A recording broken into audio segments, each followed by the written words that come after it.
Our presidents' legacies loom large. We've carved their faces into stone, named schools and airports and cities in their honor.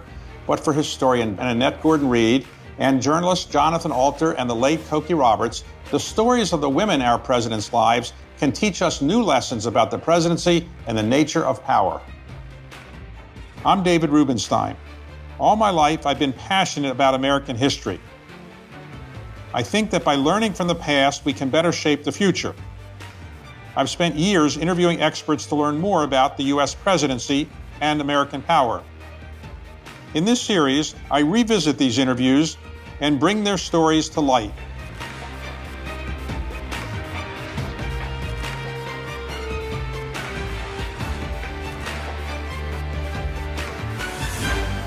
Many of our country's first leaders had strong women by their sides.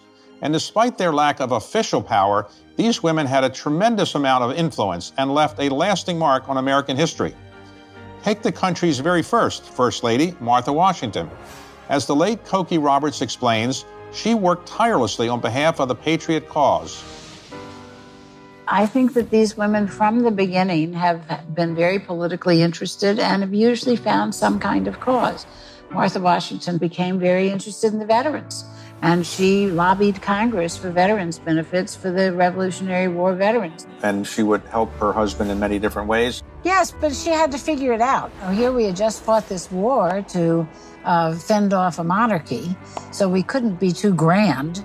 But it also had to be formal enough and impressive enough so that the European countries wouldn't think we were a bunch of rubes and this couldn't possibly be a country. And so she had to walk a fine line, and it was not easy. Correspondence between founding fathers and their wives detail the challenges they faced when forming the new country. Many historians find the letters from U.S. First Ladies incredibly rich and insightful, arguably much more so than those of their male counterparts. The men's letters are studied and edited and pompous, and they expect them to be preserved and published. And so that's how they read. The women's letters are letters, and they don't expect us to be reading them 225 years later. And so they just wrote. So you get a much more complete picture of American society. One of the most famous letters is one that Abigail says to John Adams, "Don't forget the ladies." What is she referring to? So she had been militating for a long time for independence. And she kept saying to John, she kept writing letters at the Continental Congress saying, "Declare independency." And then she thought, well, now if that does finally happen, you're going to have to form a new government. And what kind of government should that be? And she had all kinds of ideas about taxes and tariffs and all of that. But she said, but when you do form that new government, remember the ladies, because men would all be tyrants if they could. And he laughed at her. Women were indeed forgotten. In the new United States, it was also clear that black women would not have rights. Third President Thomas Jefferson, a widower, fathered 6 children with Sally Hemings, a woman he enslaved. The rumors about him began around 1798 and 1799. If somebody's accused of having children with a slave, which was not considered to be socially appropriate for whites in those days, certainly not for President of the United States, you presumably would respond. What did Jefferson say? Nothing.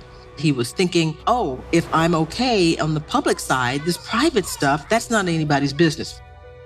Other than his inaugural addresses, Jefferson never spoke to the general public. Instead, he used gatherings at the White House to communicate his policies. He needed someone to host these important events.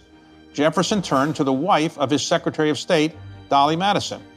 She developed it into a powerful position, one that continued to evolve when her own husband, James Madison, was elected president, and she herself became First Lady. Starting when Madison was Secretary of State, she started having these big parties in Washington. And everybody had to come because that's where all the deals got made. That's where all the intelligence was exchanged. Her squeezes, as they were called, because there were so many people there. You had to be there if you wanted to get political information or make political deals. And at one point, after she became First Lady, the Federalists, the opposition party, thought they would boycott her squeezes because, they were mad at Madison. They discovered they couldn't because they wouldn't learn anything if they weren't there.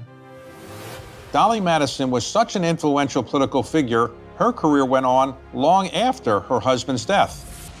After James Madison died in 1836, she came back to Washington. She was very revered, incredibly revered, and she had a seat of her own in the House of Representatives. Any head of state who came to Washington called on her. Presidents sought her advice all of the time, all of that. She reigned over the city for a very long time. As decades and generations passed, the young country grew. Women successfully fought for suffrage and the right to hold public office, and continued to expand their role in politics. By the 20th century, strong First Ladies redefined their job even further. The late Cokie Roberts and Jonathan Alter told me about how these women stood by their husbands' sides, but also took on more presence and power and motivated change. Lady Bird Johnson and Betty Ford, they ran the political conventions, they ran their husbands' campaigns, they ran voter registration drives. Along with the African-American women in Washington, they ran social service agencies. They have had a hugely successful political and personal partnership. When Carter is assembling his team for an important decision, he'll say to his secretary, get me Rosalind Cy Vance, Secretary of State. It's big. National Security Counselors, Hamilton Jordan, Chief of Staff. Note the order. First, it's Rosalind. Not only was she sitting in on cabinet meetings, not only was she the first lady who was ever a diplomat, she was an extraordinarily important political advisor, in part because she had much better political judgment than her husband did, and he probably should have listened to her more when he was president. Each First Lady makes the role her own. Michelle Obama, our first African-American First Lady, worked on children's physical health and fitness. Melania Trump aimed to end bullying. And Jill Biden, like our first First Lady, focuses on veterans and their families. Future First Ladies and First Gentlemen can always look back and learn from the inspirational women who came before and shaped our nation.